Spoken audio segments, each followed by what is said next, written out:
मेरा नाम है ज्योतिराज, तुम्हारा एडुकेशनल भैया। और आज के वीडियो में हम लोग कवर करने वाले हैं पूरे राइटिंग सेक्शन को। तो आगे बढ़ने से पहले तुम कहीं वही तो नहीं जिसकी वजह से मेरे 1 मिलियन सब्सक्राइबर अभी तक नहीं हुए? चीटिंग करता है तू।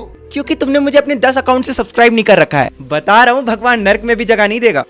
वैसे देख लो, तुम्ही लोग का नुकसान है, क्योंकि 10 तो बस शुरुआत है, 11 12 तो पूरा साथ रहने वाला हूँ तुम्हारे। इंग्लिश पीछा नहीं छोड़ने वाला। और हाँ, ये रहा मेरा इंस्टाग्राम आईडी और ये रहा मेरा सेकंड चैनल का नाम। फॉलो कर लो, बोर्ड्स के बाद बहुत मजा आएगा, क्योंकि यहाँ पे पढ़ाई वाली कंटेंट नहीं आएगी, पढ़ाई से हटकर कुछ अलग देखने को मिलेगा। बट टेंशन मत लो, आज का वीडियो बहुत अच्छा होगा। I am going to explain each and everything कि आपको लेटर राइटिंग कैसे करना है, लेटर टू द एडिटर कैसे लिखना है, प्रॉपर मार्क्स डिस्ट्रीब्यूशन, फॉर्मेट और बॉडी में क्या क्या लिखना है, सब कुछ अच्छे से एक्सप्लेन कर दूंगा। और साथ ही साथ मैं ये भी बता देता हूँ कि क्लास 12 के साथ क्लास 10 का नोट्स भी हमारे एडुकेशनल भैया ऐप में अवेलेबल हो चुका है। आपको एडुकेशनल भैया ऐप में लिटरेचर सेक्शन के सारे नोट्स देखने को मिल जाएंगे। साथ ही साथ एनालिटिकल पैराग्राफ और लेटर राइटिंग जो आज मैं तुम्हें पढ़ाने वाला हूँ, इनकी नोट्स भी तुम्हें वहीं देखने को मिल जाएगी। आपको वहाँ पे 30 से भी ज्यादा नोट्स देखने को मिलेंगे, जिसकी प्राइस है 129 रुपीज। और ये मिनिमल चार्ज इसलिए है क्योंकि इन नोट्स को हमने स्क्रैच से बनाया है। And I can guarantee in notes को पढ़ने के बाद आपका 5 से 10 नंबर तो जरूर इंप्रूव होगा। तो अगर आप लोग चाहो तो जाके खरीद सकते हो। बोर्ड एग्जाम्स आने में बस 2-4 दिन ही बचे। अब ध्यान से स्क्रीन में देखना, आपका जो लेटर होता है ना, वो 2 टाइप का होता है, फॉर्मल लेटर और इनफॉर्मल लेटर। फॉर्मल लेटर को हम फॉर्मल पर्पसेस के लिए लिखते हैं, जैसे स्कूल या कॉलेज में आपको लेटर लिखना हो, किसी नगर निगम वाले को लिखना हो, किसी एडिटर को लिखना हो, कभी जॉब पर्पस के लिए लेटर लिखना हो गया, तो उन सब चीजों में हम फॉर्मल लेटर राइटिंग लिखते हैं। लेकिन वहीं पे हम इनफॉर्मल लेटर्स अपने चाचा भतीजा, घर, फैमिली, फ्रेंड्स, इन सब चीजों में लिखते हैं। लेकिन टेंशन मत लो, इनफॉर्मल लेटर्स आपके एग्जाम में नहीं आने वाला है। आपके एग्जाम्स में सिर्फ फॉर्मल लेटर आएगा। तो क्लास 10th वालों, आपके एग्जाम में और करके ऑप्शन होता है। आपको 2 लेटर गिवन होता है, आपको उनमें से एक ही अटेंड करना होता है, मतलब आपको एक ही लिख कर आना होता है। अब मैं यहाँ पे बहुत इंटरेस्टिंग चीज बता रहा हूँ, ध्यान से सुनना। उन दोनों लेटर्स में से एक लेटर टू एडिटर का आता ही आता है, और दूसरा जो लेटर होगा ना, वो या तो इंक्वायरी का लेटर होगा या तो कंप्लेंट का लेटर होगा। और ये चीज मैं इसलिए बता रहा हूँ क्योंकि आपके पास अगर ज्यादा टाइम नहीं है तो सिर्फ लेटर टू एडिटर को अच्छे से पढ़ के चले जाओ, तो भी आप अपने लेटर राइटिंग में फुल मार्क्स ला सकते हो। हालांकि मेरा काम है आपको पढ़ाना, इसलिए मैं इस वीडियो में आपको सब कुछ एक्सप्लेन करूंगा। ये भी बताऊंगा कि लेटर टू एडिटर कैसे लिखते हैं, फिर ये भी बताऊंगा कि इंक्वायरी लेटर कैसे लिखते हैं, और फिर ये भी बताऊंगा कि कंप्लेंट लेटर कैसे लिखते हैं। तो चलो सबसे पहले हम लोग मार्क्स डिस्ट्रीब्यूशन देख लेते हैं, उसके बाद सभी के फॉर्मेट डिस्कस करेंगे एक एक करके। देखो, मार्क्स डिस्ट्रीब्यूशन बहुत सिंपल है। फॉर्मेट के 1 नंबर मिलते हैं, मतलब आप लेटर राइटिंग के फॉर्मेट में जो कुछ भी लिखोगे, जो मैं तुम्हें आगे बताने वाला हूँ, उसके 1 नंबर मिलते हैं। मतलब कि आप लेटर राइटिंग को कैसे लिख रहे हो, सबसे पहले आपको सेंडर एड्रेस लिखना है। मतलब कि आप लेटर राइटिंग को कैसे लिख रहे हो, मतलब सबसे पहले आपको सेंडर एड्रेस लिखना है, फिर डेट लिखना है, फिर रिसीवर एड्रेस लिखना है, फिर सब्जेक्ट लिखना है, फिर ओपनिंग और क्लोजिंग स्टेटमेंट देना है। उसके बाद लास्ट में आपको एंड करना है थैंकिंग यू करके। तो ये सब चीज को प्रॉपर्ली लिखने का आपका 1 मार्क्स होता है। मतलब कि अगर आप लेटर राइटिंग के अंदर कुछ उल्टा सीधा भी लिख रहे हो, लेकिन आप इन फॉर्मेट को सही से बैठा लोगे ना, तो आपको 1 नंबर तो मिल ही जाएगा। फिर 2 नंबर कंटेंट के होते हैं, उसमें आता है कि आप लेटर राइटिंग के अंदर लिख क्या रहे हो, मतलब कुछ भी अनाप शनाप तो लिख के नहीं आ जा रहे हो। अगर कुछ भी अनाप शनाप लिखोगे तो मार्क्स कटेगा, 2 नंबर। फिर एक्सप्रेशन के 2 नंबर होते हैं, जिसमें से आपका एक्यूरेसी आता है कि आप स्पेलिंग मिस्टेक तो नहीं कर रहे हो, ग्रामेटिकल मिस्टेक तो नहीं कर रहे हो। अगर आप स्पेलिंग मिस्टेक और ग्रामेटिकल मिस्टेक कर रहे हो तो आपका 1 नंबर कटेगा। और साथ ही साथ अगर आप अच्छे से अपने आइडियाज को प्रेजेंट करके नहीं लिख रहे हो, अच्छे से फ्लुएंसी मेंटेन करके नहीं लिख रहे हो, तो फिर से आपका 1 नंबर कटेगा। तो ऐसे ही आपको लेटर राइटिंग में 5 मार्क्स मिलते हैं, 1 मार्क्स फॉर्मेट के, फिर 2 मार्क्स कंटेंट के, फिर 2 मार्क्स आपके एक्सप्रेशन के। आपको मार्क्स डिस्ट्रीब्यूशन भी समझ में आ गया। चलो अब हम लोग लेटर टू द एडिटर का फॉर्मेट देख लेते हैं। तो सबसे पहले तो ये क्लियर रखो कि सेंडर और रिसीवर क्या होता है। आप लेटर को लिख रहे हो, मतलब कि आप लेटर को भेज रहे हो, मतलब कि आप सेंडर हुए, और उस लेटर को जो रिसीव कर रहा है, मतलब आप जिसको लेटर लिख रहे हो, वो आदमी रिसीवर हो जाएगा। इतना समझ में आ गया। अब हम लोग फॉर्मेट देखते हैं। सबसे पहले आपको सेंडर्स एड्रेस लिखना है, मतलब आपका खुद का एड्रेस लिखना है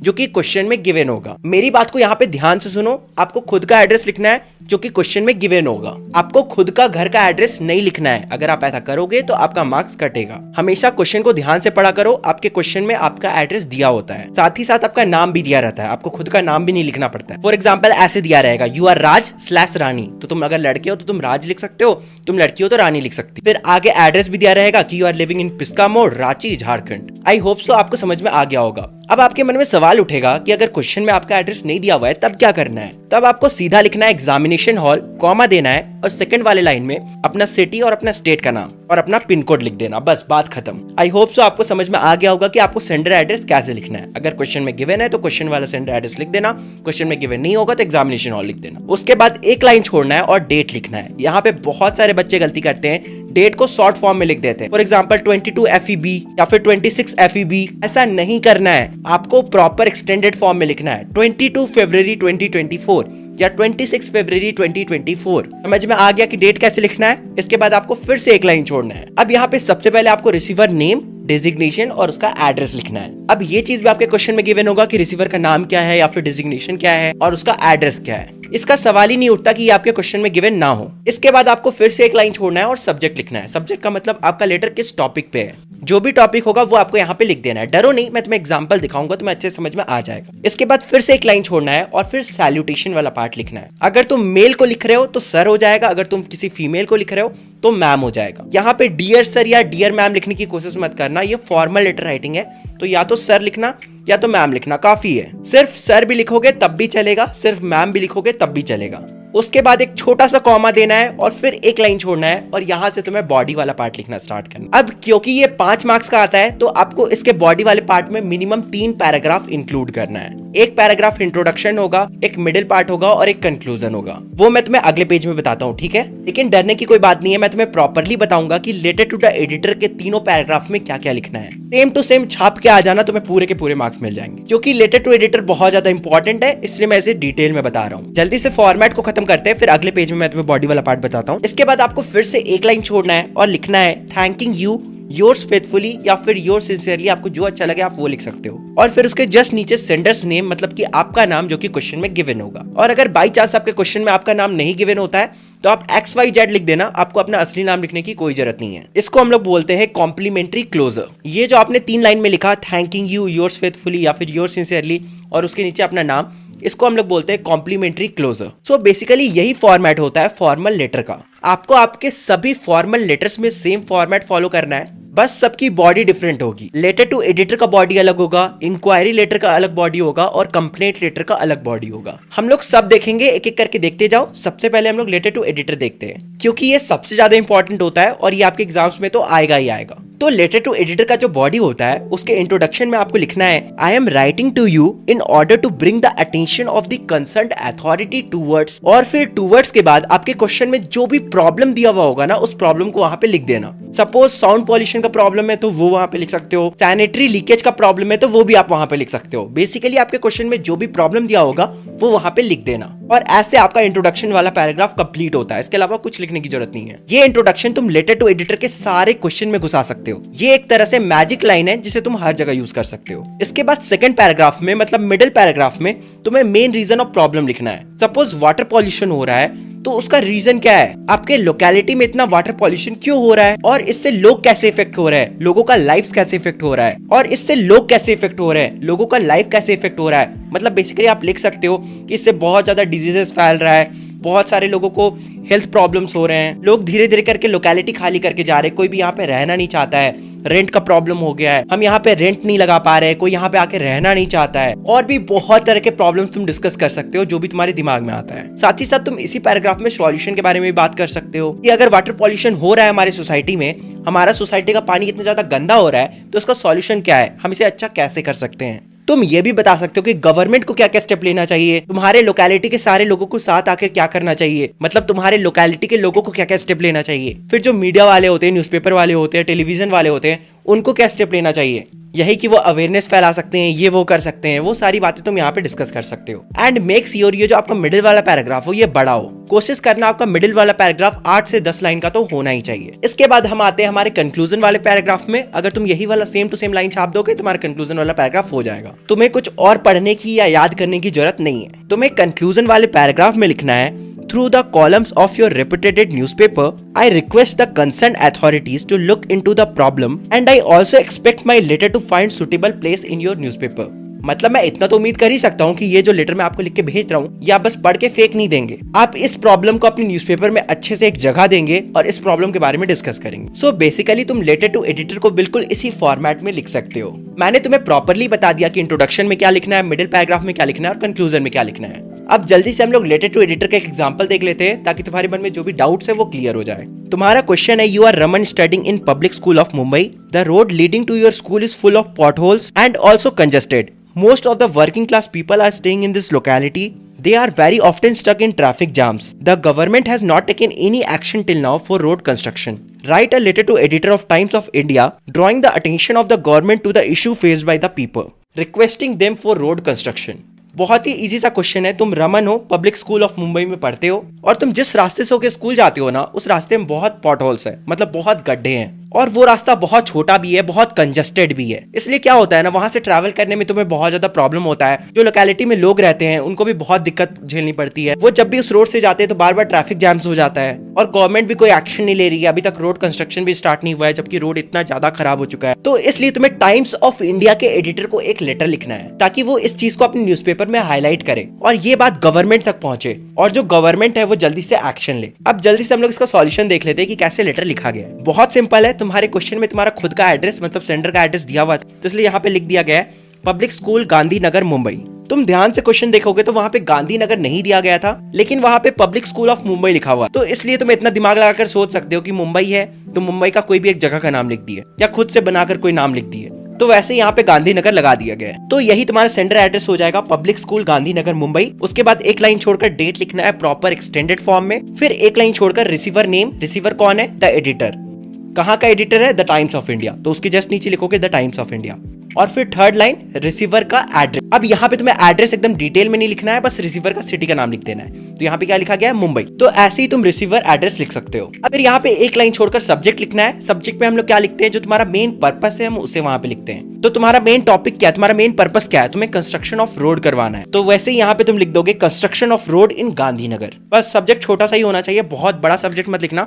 सब्जेक्ट 4, 5 या 6 वर्ड से ज्यादा का नहीं होना चाहिए। फिर तुम्हें एक लाइन छोड़ना है और सैल्यूटेशन देना है। यहाँ पे रिस्पेक्टेड सर लिखा गया है, तुम ये भी लिख सकते हो और तुम्हें मन करे तो तुम सिर्फ सर भी लिख सकते हो, कोई भी गलत नहीं होगा। फिर एक छोटा सा कॉमा लगाना है और फिर एक लाइन छोड़कर तुम्हें बॉडी लिखना स्टार्ट करना है। अब एग्जैक्टली वही बॉडी जो मैंने तुम्हें पिछले पेज में बताया था वही यहाँ पे लिख देना है। तो सबसे पहले इंट्रोडक्शन में वही चीज लिखा गया है, I am writing to you in order to bring the attention of the concerned authority towards, और टुवर्ड्स के बाद जो तुम्हारा प्रॉब्लम है वो लिखना था। तो यहाँ पे क्या लिखा गया है, the issue people face in my locality due to the bad condition of road. तो तुम देख ही सकते हो यहाँ पे भी प्रॉब्लम लिख दिया गया है। तो इस तरह से तुम्हारा इंट्रोडक्शन कंप्लीट होता है। फिर मिडिल वाले पार्ट में तुम्हें वही प्रॉब्लम डिस्कस करना है, लोग कैसे इफेक्ट हो रहे हैं, लोगों का लाइफ कैसे इफेक्ट हो रहा है वो लिखना है। इस प्रॉब्लम का वर्स्ट पार्ट क्या है वो लिखना है। इस प्रॉब्लम का सॉल्यूशन क्या है, गवर्नमेंट को क्या करना चाहिए, लोगों को क्या करना चाहिए, मीडिया वालों को क्या करना चाहिए, वो सब चीजें लिखनी है। अगर तुम इस पैराग्राफ को ध्यान से पढ़ोगे तो वो सारी चीजों को मेंशन कर दिया गया है। बहुत ही बेसिक सा चीज है, इसमें घुसने की कोई जरूरत नहीं है। फिर तुम कंक्लूजन वाले पैराग्राफ को देखोगे तो सेम टू सेम वही चीज छाप देना है जो मैंने तुम्हें बताया था। Through the columns of your reputed newspaper I request the concerned authority to look into this problem and also expect my letter to find suitable place in your newspaper. साथ ही साथ यहाँ पे एक और लाइन ऐड कर दिया गया है, तुम चाहो तो कर सकते हो, जैसे कि यहाँ पे अपने से दिमाग लगाकर ऐड किया गया है, so that government will take some action to improve the road condition. और फिर उसके बाद तुम्हें कॉम्प्लीमेंट्री क्लोजर देना है, मतलब कि वही थैंकिंग यू,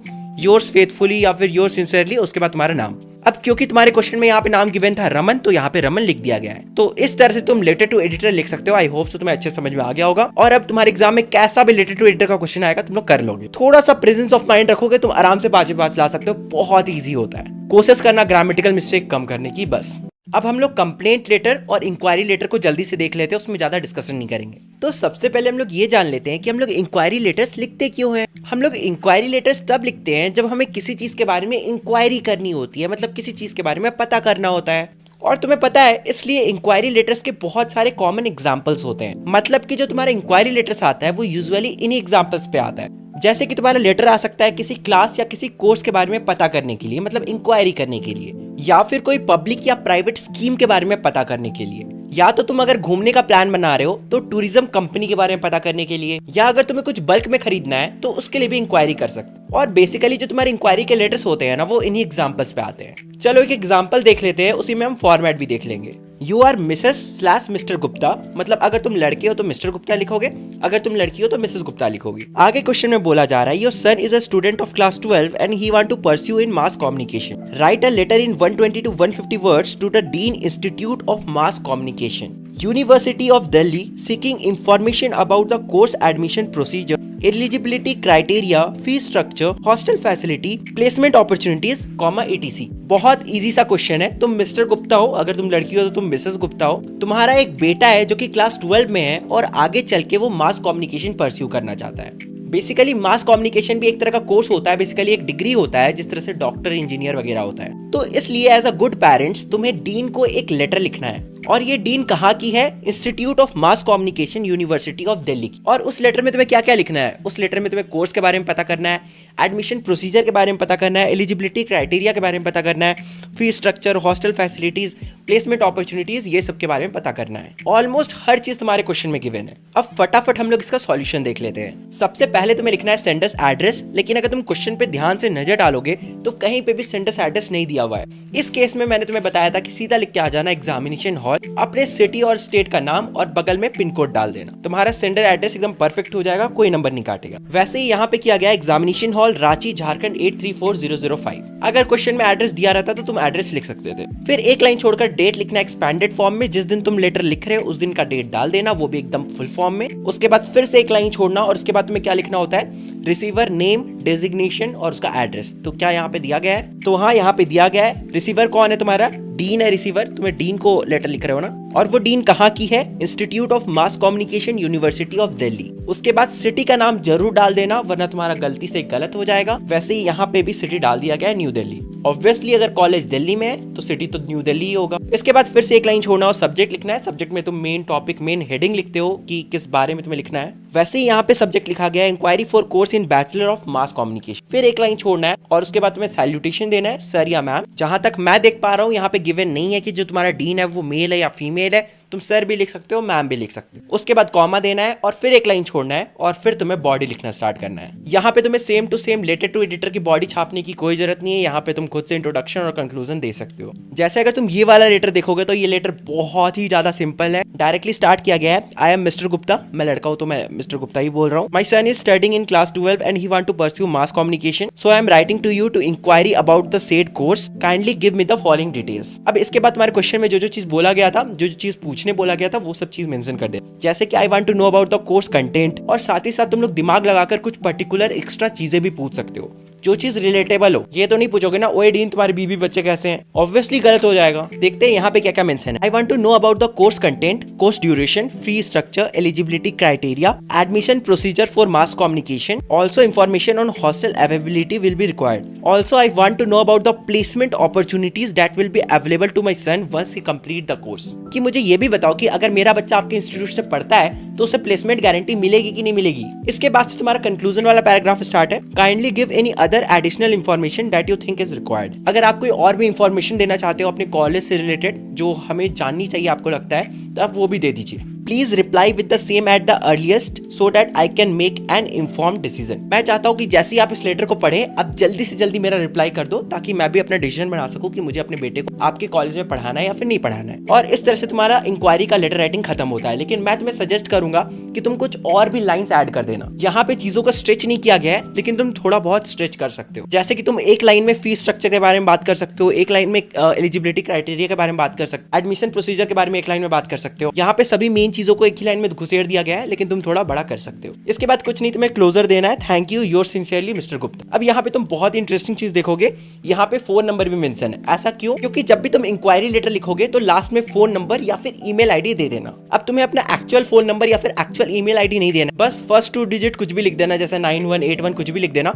और बाकी एक्स करके क्रॉस क्रॉस बना देना। देख लेना 10 डिजिट का हो जाना चाहिए। अब इंक्वायरी लेटर में तुम फोन नंबर या ईमेल आईडी इसलिए देते हो क्योंकि तुम किसी चीज के बारे में इंक्वायरी कर रहे हो, किसी चीज के बारे में जानना चाहते हो। तो अगर सामने वाला इंसान भी वापस तुमको लेटर लिखने के लिए बैठ जाए तो तुम्हें उस चीज के बारे में पता लगने में ही 15-20 दिन लग जाएगा। तो इसलिए तुम अपना ईमेल आईडी या फोन नंबर देते हो ताकि वो तुरंत तुमसे बात कर सके जैसे उसको लेटर रिसीव हो। इसलिए हमेशा याद रखना कि बाकी फॉर्मेट तो सेम रहेगा, बस इंक्वायरी वाले लेटर में लास्ट में फोन नंबर या फिर ईमेल आईडी दोनों में से कोई एक चीज दे सकते हो। वैसे तो इंक्वायरी लेटर बहुत इजी होता है, आई होप सो तुम्हें इसका फॉर्मेट समझ में आ गया होगा। सेम ही होता है जैसे लेटर टू एडिटर होता है, बस इसका बॉडी थोड़ा सा डिफरेंट होता है। तुम इंट्रोडक्शन में अपना बेसिक डिटेल से स्टार्ट कर सकते हो कि तुम कौन हो, तुम क्या इंक्वायरी करना चाहते हो, और सेकंड वाले बॉडी वाले पैसेज में तुम पूछ सकते हो कि मुझे इस चीज के बारे में जानना है, इस चीज के बारे में जानना है, उस चीज के बारे में जानना है, वो सब कुछ मेंशन कर सकते हो। कंक्लूजन वाला तो बहुत छोटा होता है कि आप जल्दी से मुझे रिप्लाई कीजिएगा ताकि मैं डिसीजन बना सकूं। और फिर क्लोजर खत्म। अब हम लोग जल्दी से कंप्लेंट कंप्लेंट लेटर्स देख लेते हैं कि उन्हें कैसे लिखा जाता है। तो इंक्वायरी लेटर की तरह ही हम सबसे पहले ये जान लेते हैं कि हम लोग कंप्लेंट लेटर्स कब लिखते हैं। तो बहुत ही सिंपल है,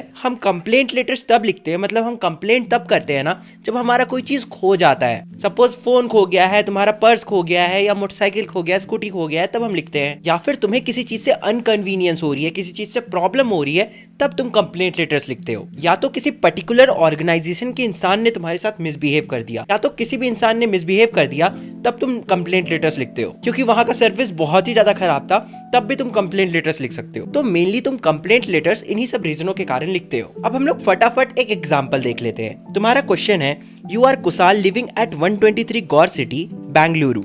The continuous leakage of drain pipes in your colony is causing disease and health complication. Write a complaint letter to municipal commissioner to take necessary action regarding the same. मतलब कि यहाँ पे तुम्हारा नाम गिवन है, that is Kushal, तुम कहाँ रहते हो, मतलब तुम्हारा सेंटर एड्रेस भी गिवन है, that is 123 Gaur city Bengaluru, और प्रॉब्लम भी गिवन है कि तुम्हारा कॉलोनी का जो ड्रेन पाइप है उससे लीकेज हो रहा है, जिसके कारण बहुत गंदा गंदा स्मेल आ रहा है। ड्रेन पाइप बेसिकली नाली वाला पाइप होता है। तो तुम्हें म्युनिसिपल कमिश्नर को लेटर लिखना है। अब जल्दी से इसका सॉल्यूशन देख लेते हैं कि कैसे लेटर लिखा गया है। तो तुम्हारा फॉर्मेट सेम होगा, सबसे पहले सेंटर एड्रेस जो कि इस बार क्वेश्चन में गिवन था, फिर एक लाइन छोड़कर डेट, फिर एक लाइन छोड़कर रिसीवर एड्रेस। सबसे पहले तो तुम रिसीवर का नेम लिखोगे या डेजिग्नेशन लिखोगे, that is the municipal commissioner. उसके बाद उसका address, that is Gaur city Bengaluru. Obviously तुम अपने ही सिटी के म्युनिसिपल में कंप्लेन करोगे ना, दूसरे सिटी में तो नहीं करोगे। इसके बाद तुम्हें सब्जेक्ट लिखना है। आई एम सो सॉरी, यहाँ पे सब्जेक्ट नीचे लिखा गया है, बट एक्चुअली में सब्जेक्ट ऊपर होगा, ठीक है। उसके बाद सैल्यूटेशन होगा। सब्जेक्ट में तुम वही लिखते हो कि तुम इस लेटर को क्यों लिख रहे हो, मतलब तुम अपना प्रॉब्लम बता रहे हो। जैसे कि यहाँ पे लिखा गया है, leakage in drain pipes in the colony. बहुत ही बेसिक सा तुम्हारा सब्जेक्ट होता है, सिंपल सा होना चाहिए, clear cut to the point होना चाहिए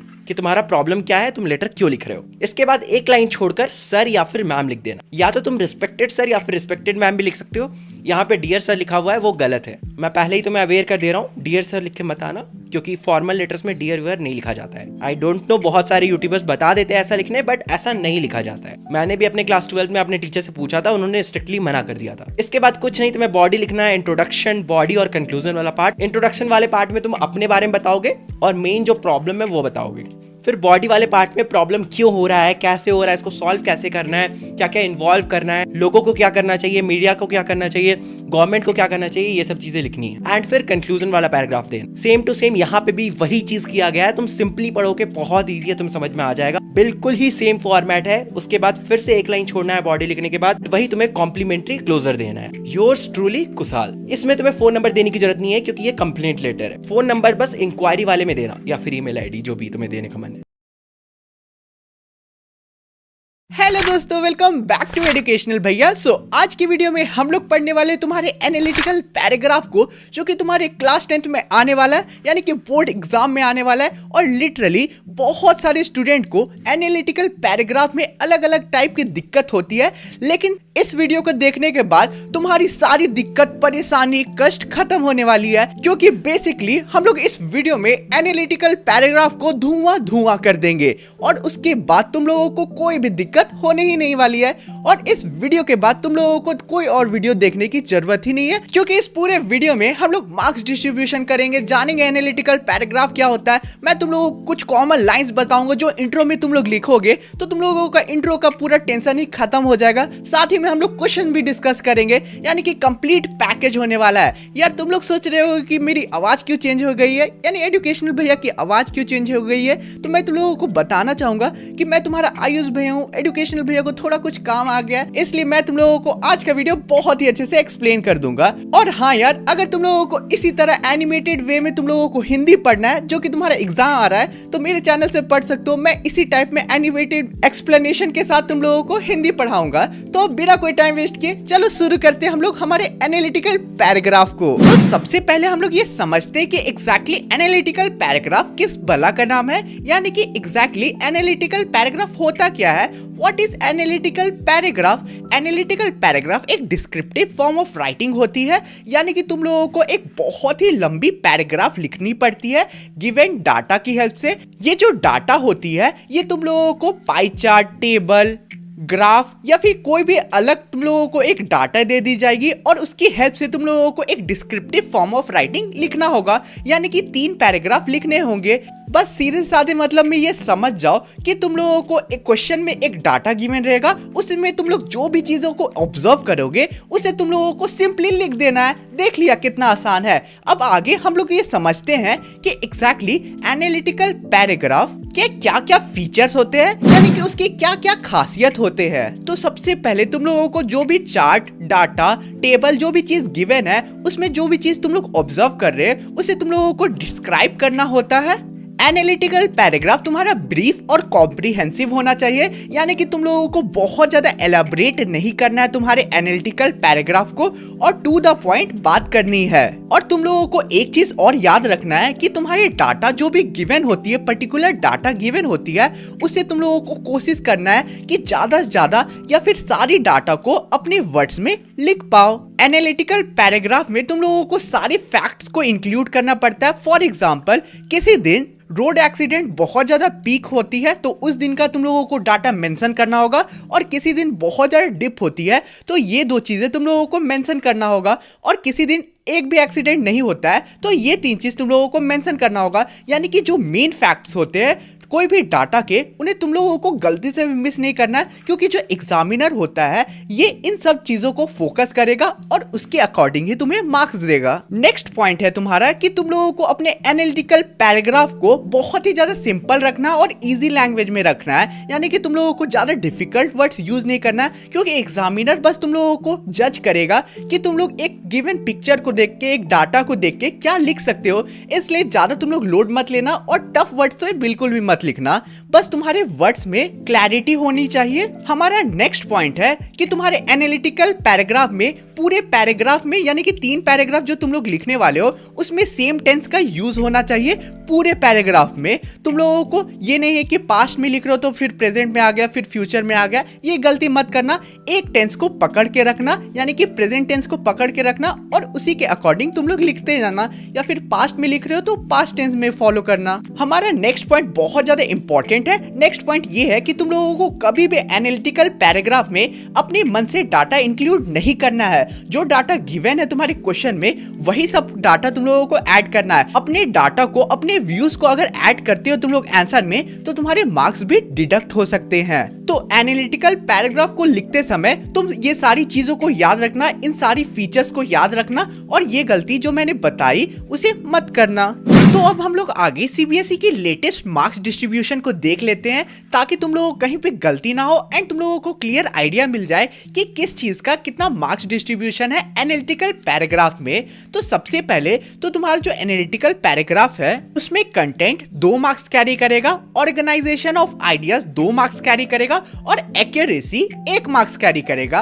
अब ये किन बलाओं का नाम है वो समझते हैं। कंटेंट का मतलब ये होता है कि तुम लोग कितना इंफॉर्मेशन अपने एनालिटिकल पैराग्राफ में इम्बेड कर रहे हो। इसका ये मतलब नहीं है कि तुम लोग जो भी देखोगे सारी चीजों को ऐड कर देना है, मेन चीजों को तुम लोगों को फोकस करना है, ठीक है। अननेसेसरी डाटा ऐड करोगे तो वो अच्छा इंपैक्ट नहीं डालेगा, तुम्हारे कंटेंट में भी उससे मार्क्स डिडक्ट हो सकते हैं। इसलिए कंटेंट में तुम लोगों को ना तो बहुत ज्यादा चीजों को ऐड कर देना है और बहुत कम को भी ऐड नहीं करना है। सेकेंडली है ऑर्गेनाइजेशन ऑफ आइडियाज, यानी कि तुम लोग किस मैनर में अपने फॉर्मेट को लिख रहे हो, तुम्हारा एनालिटिकल पैराग्राफ सुंदर दिख रहा है कि नहीं, तुम लोगों ने अपना जो डाटा है किस वे में सजाया है, ये सारी चीजें ऑर्गेनाइजेशन ऑफ आइडियाज में आती है, जो कि 2 मार्क्स कैरी करेगा।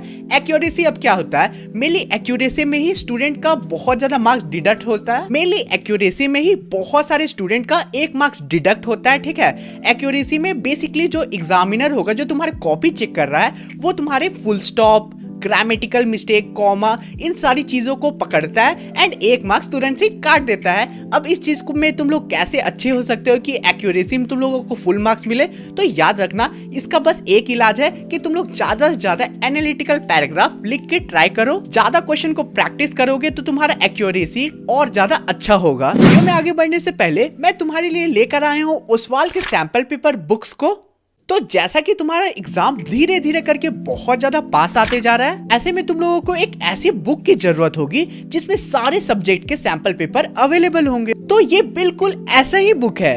इसमें तुम लोगों को सारे सब्जेक्ट्स के सैंपल पेपर देखने को मिलेंगे जो सीबीएसई के लेटेस्ट पैटर्न पे बेस्ड है। साथ ही साथ इसमें तुम लोगों को concise and crisp mind maps देखने को मिलेंगे और एडिशनली इसमें तुम लोगों को हर सब्जेक्ट के नोट्स भी मिलेंगे। एंड यकीन करो ये तुम्हारे रिवीजन को बहुत ज्यादा आसान बना देगा। ये बुक तुम्हारे कॉन्फिडेंस को बहुत ज्यादा बूस्ट करेगा क्योंकि बेसिकली इसमें 700 से भी ज्यादा क्वेश्चंस है जिसे तुम अगर प्रैक्टिस करते हो तो तुम्हारा जो कॉन्फिडेंस है वो अलग लेवल पे पहुंच जाएगा। तो जल्दी से इस बुक को अमेज़न या फिर ओसवाल के ऑफिशियल वेबसाइट से ऑर्डर करो। तुम्हें लिंक कमेंट और डिस्क्रिप्शन में मिल जाएंगे।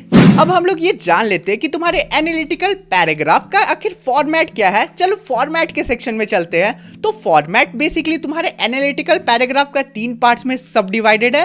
पहले तुम लोगों को इंट्रोडक्शन लिखना होगा, सेकंड तुम लोगों को बॉडी लिखना होगा, थर्ड तुम लोगों को कंक्लूजन लिखना होगा। एक चीज याद रखना कि ये सारी जो एनालिटिकल पैराग्राफ तुम लिखोगे वो तुम्हें 100 to 120 वर्ड्स में लिखना है। उससे ज्यादा एक्सीड मत करना। कोई क्वेश्चन में अगर मेंशन कर दिया जाएगा कि तुम्हें उससे ज्यादा एक्सीड करना तभी करना, नहीं तो 120 वर्ड से ज्यादा एक्सीड मत करना।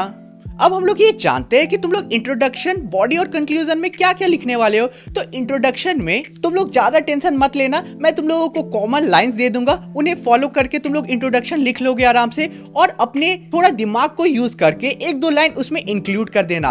अब आते हैं हम लोग सेकेंडली बॉडी के ऊपर। बॉडी में तुम लोगों को बेसिकली जो एग्जामिनर होगा वो मेन फोकस करेगा, ठीक है। तुम्हारा बॉडी बहुत अच्छा होना चाहिए तभी तुम लोगों को मेन मार्क्स वहीं से मिलेंगे। बॉडी तुम लोग एक पैराग्राफ में भी लिख सकते हो और या फिर तुम लोग 2 पैराग्राफ में भी लिख सकते हो, ठीक है। 2 पैराग्राफ में लिखोगे, क्लियर वे में लिखोगे तो बॉडी ज्यादा अच्छा दिखेगा और एग्जामिनर ज्यादा इंप्रेस होगा। बॉडी में तुम लोगों को बेसिकली मेन डाटा जो भी तुम लोग ऑब्जर्व कर रहे हो वो सारी चीजों को बॉडी में ही तुम लोगों को लिखना है। कंक्लूजन में अब तुम लोगों को क्या लिखना है। कंक्लूजन में तुम लोगों को बेसिकली जो भी चीज तुम लोग कंक्लूड कर रहे हो, यानी कि तुम लोगों को समरी के फॉर्म में कि जो भी तुम लोगों ने डाटा में suppose number of road accident जनवरी में बहुत ज्यादा हाई थे, फिर डिप करके मार्च में बहुत ज्यादा लो हो गए एंड फिर से पीक हुआ, तो इस चीज को तुम लोग लिख दोगे समरी में। बेसिकली तुम लोगों को समराइज कर देना है कंक्लूजन में इंट्रोडक्शन और बॉडी को रिलेट करके, ठीक है। आगे हम लोग डिस्कस कर लेते हैं कुछ इंपॉर्टेंट पॉइंट्स जो कि तुम लोगों को इंट्रोडक्शन, बॉडी और कंक्लूजन में जानने चाहिए। तो यार सबसे पहले तो तुम लोगों को ध्यान में रखना होगा कि तुम्हारे इंट्रोडक्शन 2 से 3 लाइन में तुम लोगों को लिखना है। अब कॉमन लाइंस देख लेते हैं। कॉमन लाइंस तुम लोग लिख सकते हो द पाई चार्ट इलस्ट्रेट, यानी कि ये जो पाई चार्ट है ये शो कर रहा है, यानी कि इलस्ट्रेट कर रहा है, ये इंफॉर्मेशन बता रहा है। सपोज एक क्वेश्चन में तुम लोगों को लिटरेसी लेवल दिया हुआ है पूरा स्टेट का, ठीक है, तो तुम लोग लिख सकते हो the pie chart illustrate the literacy level of this state, this particular state, ठीक है, ऐसे लिख सकते हो इंट्रोडक्शन। सेकंड हमारा क्या है, the line graph source. Suppose किसी क्वेश्चन में तुम लोगों को बोल दिया गया तुम्हारा बर्थ रेट और डेथ रेट, ठीक है, तो तुम लोग लिख सकते हो कि the line graph source the birth rate and death rate of particular state. इस टाइप में तुम लोग अपने इंट्रोडक्शन को शुरू कर सकते हो। तुम्हारा नेक्स्ट कॉमन लाइन हो सकता है the data given provides information about, ठीक है, कोई भी डाटा दे देगा तो तुम लोग लिख सकते हो कि ये जो पर्टिकुलर डाटा है ये इंफॉर्मेशन प्रोवाइड कर रही है, ठीक है। तो तुम लोगों को क्वेश्चन के अकॉर्डिंग इन कॉमन लाइंस को चेपना है अपने इंट्रोडक्शन में, ठीक है। फोर्थ लाइन तुम लोग क्या कर सकते हो, अगर तुम्हारा टेबल आया हुआ है तो तुम लोग लिख सकते हो द टेबल सजेस्ट, यानी कि तुम्हारे जो टेबल गिवन है क्वेश्चन में वो ये चीज हम लोगों को शो कर रहा है, ठीक है। सपोज एक क्वेश्चन है रोड एक्सीडेंट के ऊपर, तो तुम लोगों को लिख देना the table suggest the road accident in the month of January. समझ गए कि कैसे तुम लोगों को अपने इंट्रोडक्शन को स्टार्ट करना है, ठीक है। कॉमन लाइन मैंने पहला तो दे दिया, उसके अंदर तुम लोगों को एक लाइन अपने खुद से इंक्लूड कर देना इंट्रोडक्शन। वो मैं तुम लोगों को नहीं दे सकता क्योंकि सीबीएसई जो क्वेश्चन तुम लोगों को देगा हमारे एग्जाम में उसके अकॉर्डिंग तुम लोगों को अपने दिमाग को यूज करके एक और लाइन चेप देना है। उसके बाद तुम लोगों को बॉडी में आना है। बॉडी में सिंपली तुम लोगों को क्या करना है, बॉडी में तुम लोगों को एनालाइज करना है, डाटा को इंटरप्रेट करना है, ठीक है। एनालाइज प्लस इंटरप्रेट और तुम्हारा बॉडी कंप्लीट हो जाएगा। तुम लोगों को सिंपली क्वेश्चन को बहुत ही अच्छे से समझ लेना है। एक चीज और तुम लोग कर सकते हो कि पर्टिकुलर जो मेन डाटा गिवन होंगे तुम्हारे क्वेश्चन में, सपोज डेथ रेट इस दिन पे इतना हुआ था, सपोज डेथ रेट इस दिन पे पीक हुआ था, उसका तुम लोग एक पॉइंट करके लिख लेना, ठीक है। सेकेंडली इस दिन डिप हुआ था, ये इंपॉर्टेंट पॉइंट है। थर्ड किसी दिन एक भी एक्सीडेंट नहीं हुआ था, ये एक इंपॉर्टेंट पॉइंट है। तो इन पॉइंट को तुम लोग अपने दिमाग में फिट कर लेना और इन पॉइंट्स को गलती से भी मिस मत करना और बॉडी में लिख देना है। बॉडी तुम लोग 1 से 2 पैराग्राफ में लिख सकते हो, नहीं तो तुम लोग एक पैराग्राफ में भी बॉडी कंप्लीट कर सकते हो। 2 पैराग्राफ में लिखोगे, नीट एंड क्लियर लगेगा, एग्जामिनर ज्यादा खुश होगा। Analyse the given data and write what you see in the data, ठीक है, वही चीज यहाँ लिखा हुआ है। उसके बाद तुम्हारा कंक्लूजन आता है। कंक्लूजन को तुम लोगों को 4 से 5 लाइन में लिख देना है। कंक्लूजन में मैंने तुम लोगों को ऑलरेडी बता दिया कि तुम लोगों को जो भी डाटा में देख रहे हो उसे समराइज करके लिख देना है अपने वर्ड्स में। कंक्लूजन में मैंने तुम लोगों को बता दिया पहले कि तुम लोगों को सिंपली सभी चीजों को समराइज करके लिख देना है। तो अब चलो हम लोग आगे एक क्वेश्चन को डिस्कस कर लेते हैं, जिससे तुम्हारे एनालिटिकल पैराग्राफ का जो सारा डाउट्स होगा वो और क्लियर हो जाएगा अच्छे से, एंड तुम लोगों को जो एनालिटिकल पैराग्राफ है वो और ज्यादा आसान लगने लगेगा, ठीक है। हमारा एक क्वेश्चन है, the given pie chart shows proportion of people from different household living in a state poverty in the UK in the year 2002.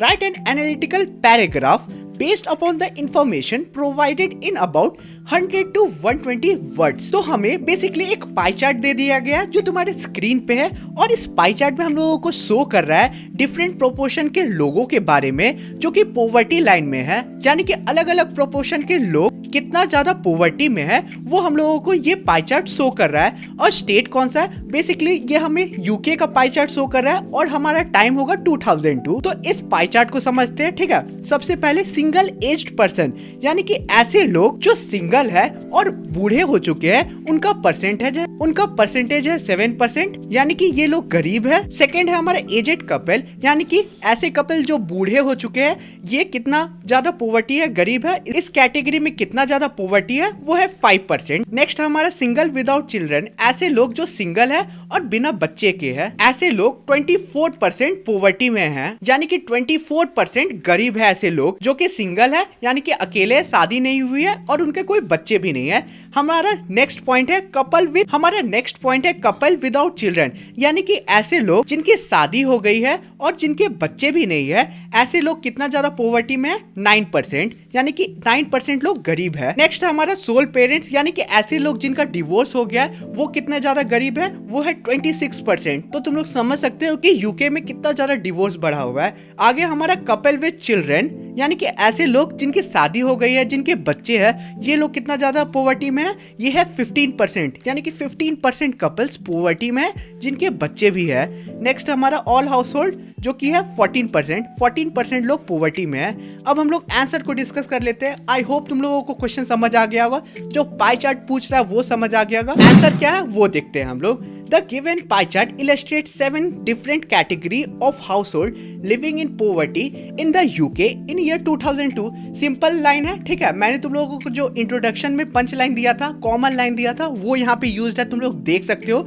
कौन सा लाइन यूज्ड है, the given pie chart illustrate, ठीक है। ये जो बेसिकली पाई चार्ट है ये हम लोगों को शो कर रहा है, इलस्ट्रेट कर रहा है कि डिफरेंट कैटेगरी के लोग जो कि हाउस होल्ड में रह रहे हैं और गरीबी में है यूके में 2002 के अकॉर्डिंग, ठीक है। ये बेसिकली पहला इंट्रोडक्शन है, सिंपली 2 लाइन में है और खत्म है इंट्रोडक्शन। उसके बाद हमारा है बॉडी में बेसिकली यहाँ पे एक पैराग्राफ लिखा हुआ है, ठीक है। तुम लोग 2 पैराग्राफ लिख सकते हो मेरे हिसाब से, ताकि तुम्हारे जो एग्जामिनर है उस पर ज्यादा अच्छा इंप्रेशन पड़े। अब हमारा बॉडी डिस्कस कर लेते हैं। It is clearly evident from the pie chart that 26% of total poverty stricken household were those of sole parents. तो हमारा बॉडी ये बताते हुए शुरू कर दिया गया कि 26% ऐसे लोग हैं जो कि सोल पेरेंट्स हैं, यानी कि जिनका डिवोर्स हो गया है और वो पॉवर्टी में है, who form the majority। And यहाँ पे हम लोगों को सबसे पहला ही लाइन में बता दिया गया है कि जो सोल पेरेंट्स है जो 26% में है वो मेजोरिटी में पॉवर्टी में है, यानी कि ऐसे लोग मेजोरिटी में गरीब है। Single people without children accounted for the second highest portion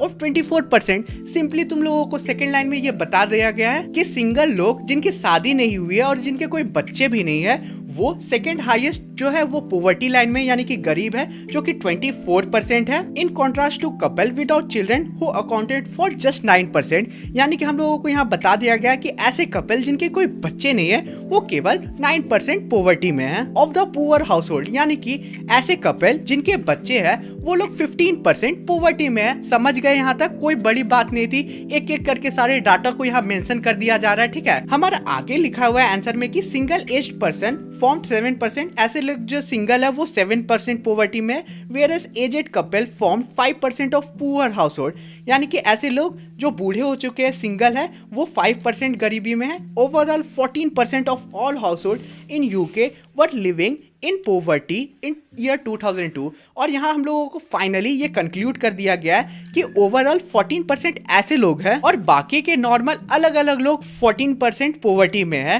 2002 के ईयर में यूके का हम लोगों को जगह का डाटा दिया हुआ है। सिंपली ये सारी चीजें तुम लोगों ने मेंशन कर दी और तुम्हारा एनालिटिकल पैराग्राफ कंप्लीट तो नहीं हुआ, बॉडी कंप्लीट हुआ है। अब हमारा तीसरा चीज है हमारा कंक्लूजन। कंक्लूजन क्या है? In all the younger generation seem to have a greater poor percentage than their aged counterparts and couple without children had better economic condition than those with childrens. यानी कि बेसिकली हम लोगों को conclusion में ये बता दिया गया है कि जो यंगर लोग हैं यानी कि जो जवान लोग हैं वो उनका जो पॉवर्टी परसेंटेज है वो बहुत ज्यादा है एज कंपेयर टू एजेड लोगों के कंपेयर में। और आगे हम लोगों को समरी में ये भी बता दिया गया है कि ऐसे लोग जो कपल है यानी कि जिनकी शादी हो गई है और जिनके बच्चे नहीं है उनकी जो पॉवर्टी लाइन है वो काफी ज्यादा कम है एज कंपेयर टू जिनके बच्चे हैं और जिनकी शादी हो गई है। ऑब्वियसली जिनकी बच्चे हो गए होंगे उनके ऊपर ज्यादा रिस्पॉन्सिबिलिटीज थी, तो ऑब्वियसली वहां पे पॉवर्टी थोड़ा ज्यादा बढ़ गया है, क्योंकि बेसिकली एक इंसान कमाता है एंड उन्हें अपनी फैमिली की सारी इच्छाओं को पूरा करना पड़ता है, इसलिए जो पॉवर्टी लाइन यहाँ पे है वो ज्यादा है जिनके बच्चे हैं। तो सिंपली समराइज हो गया यहाँ पे हमारा पूरा एंड पूरा एनालिटिकल पैराग्राफ तुम लोग इस हिसाब से लिखोगे ना तो कहीं मार्क्स डिडक्ट नहीं होंगे। आई होप एनालिटिकल पैराग्राफ बहुत अच्छे से क्लियर हो गया होगा। कहीं पे भी डाउट होगा कमेंट करना। चैनल पे नहीं होगा यार सब्सक्राइब कर देना, तुम्हारे लिए बहुत मेहनत करता हूँ। चलो मिलते किसी और वीडियो में। Thanks for watching the video.